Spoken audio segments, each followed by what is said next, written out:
Cyber crime ಅಂತ drugs ಅಂತ ಕೆಲಸ ಇದೆಯಲ್ಲ, ಈ ಕ್ರೈಮ್ಗಳಿಗೆ ನಮ್ಮ ಕಾನೂನನ್ನು ಇನ್ನೂ ಬಿಗಿ ಮಾಡಬೇಕು ಅನ್ನೋದಾದರೆ ಮಾಡಬೇಕಾಗ್ತದೆ. ಹೊಸ ಕಾನೂನು ಮಾಡಬೇಕಾ, ಇರೋ ಕಾನೂನಿಗೆ ತಿದ್ದುಪಡಿ ಮಾಡಬೇಕಾ? ಯಾಕಂತಂದರೆ ಕೊಲೆ ಅಂತ ಕೇಸ್ಗಳು, ಅಟೆಂಪ್ಟ್ ಟು ಮರ್ಡರ್ ಅಂತ ಕೇಸ್ಗಳು, ಆ ಥರದ ಅಪರಾಧಗಳಿಗೆ ಏನು ಶಿಕ್ಷೆ ಇದೆ ಆ ಶಿಕ್ಷೆಗಳನ್ನು ಇಂಥ ಕೇಸ್ಗಳಲ್ಲಿ ಮಾಡ್ತಕ್ಕಂಥದ್ದನ್ನು ಮಾಡಬೇಕು. ಸರ್, ಈಗ ನೀವು ಮುಖ್ಯಮಂತ್ರಿಗಳ ಸಭೆ ಮತ್ತೆ ಚೀಫ್ ಸೆಕ್ರೆಟರಿ ಸಭೆ ಮತ್ತೆ ಡಿಜಿ ಸಭೆ ಇರ್ತಲ್ಲ, ಆಲ್ ಇಂಡಿಯಾ ಅಂತ ವಿಷಯದಲ್ಲಿ ಮಾತಾಡಬೇಕು. ಬೇರೆ ರಾಷ್ಟ್ರದಿಂದ ಬರಬಾರ್ದು. ನಾನು ಹೇಳಿದ್ದೀನಿ, ಮಾರಾಟ ಬೆಳೆದು ನಾವು ಬರೀತೀವಿ 2 ಕೋಟಿ 3 ಕೋಟಿ ಅಷ್ಟೇ. ಇಲ್ಲ, ಅದಕ್ಕೆ ಕಾನೂನನ್ನೇ ಬದಲಾವಣೆ ಮಾಡಬೇಕು ಅಂತ ಹೇಳಿದ್ದೀನಿ.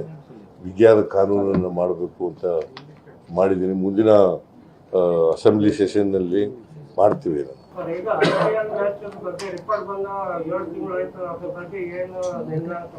ಅದಕ್ಕೆ ಒಂದು ಸಮಿತಿ ಮಾಡಿದ್ದು, ಒಂದು ಪುನಃ ಅವರ ಅಧ್ಯಕ್ಷತೆಯಲ್ಲಿ ಒಂದು ಸಮಿತಿ ಮಾಡಿದ್ದು, ಅವರು ಶಿಫಾರಸು ಮಾಡಿದ್ದಾರೆ.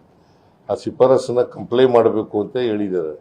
ನಾವು ಕ್ಯಾಬಿನೆಟ್ನಲ್ಲಿ ಸಬ್ ಕಮಿಟಿ ಮಾಡಿದ್ದೀವಿ, ಅದರ ಅಧ್ಯಕ್ಷತೆಯನ್ನು ಗೃಹ ಸಚಿವರ ಅಧ್ಯಕ್ಷತೆಯಲ್ಲಿ ಮಾಡಿದ್ದೀವಿ. ಅವರು ಅವ್ರ ಜೊತೆ ಮಾತಾಡ್ತಾ ಇದ್ದಾರೆ. ಅವರು ಕಂಪ್ಲೇಂಟ್ ಮಾಡಿದರೆ ಲಾಂಗ್ ಟರ್ಮು, ಶಾರ್ಟ್ ಟರ್ಮು ಇಂಥ ಶಿಫಾರಸುಗಳಿದ್ದಾವೆ. ಆ ಶಾರ್ಟ್ ಟರ್ಮ್ಗಳೆಲ್ಲ ಕೂಡಲೇ ಮಾಡಬೇಕು, ಲಾಂಗ್ ಟರ್ಮ್ನೆಲ್ಲ ಮಾಡಬೇಕಾಗ್ತದೆ.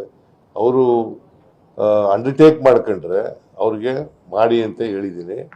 ಆದರೆ ರೆಕಮೆಂಡೇಶನ್ಸ್ನ ಕಂಪ್ಲೇಂಟ್ ಮಾಡಲೇಬೇಕು. ಪುನಃ ಅವರ ವರದಿ ಶಿಫಾರಸುಗಳಿದ್ದಾವಲ್ಲ, ಆ ಶಿಫಾರಸುಗಳನ್ನು ಜಾರಿ ಮಾಡ್ತಕ್ಕಂಥ ಕೆಲಸ ಮಾಡಲೇಬೇಕು.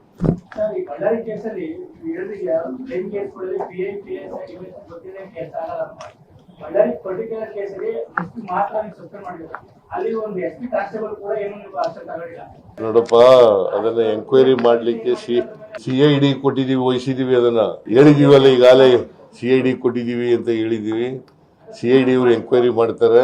ಅದಕ್ಕೆ ಒಂದು ಇಂಡಿಪೆಂಡೆಂಟ್ ಬಾಡಿ ಎಂಕ್ವೈರಿ ಮಾಡಬೇಕು ಅಂತ ಹೇಳಿದೀವಿ.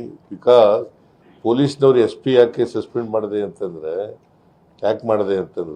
ಅವರು ಜಾಗರೂಕರಾಗಿ ಇರಲಿಲ್ಲ. ಅವತ್ತೇ ಚಾರ್ಜ್ ತಗೊಂಡಿದ್ರು. ಅವರು ಅಲ್ಲಿ, ಅದು ಸೂಕ್ಷ್ಮವಾದಂಥ ಪ್ರದೇಶ, ಬಳ್ಳಾರಿ, ಮಂಗಳೂರು ಇದೆ.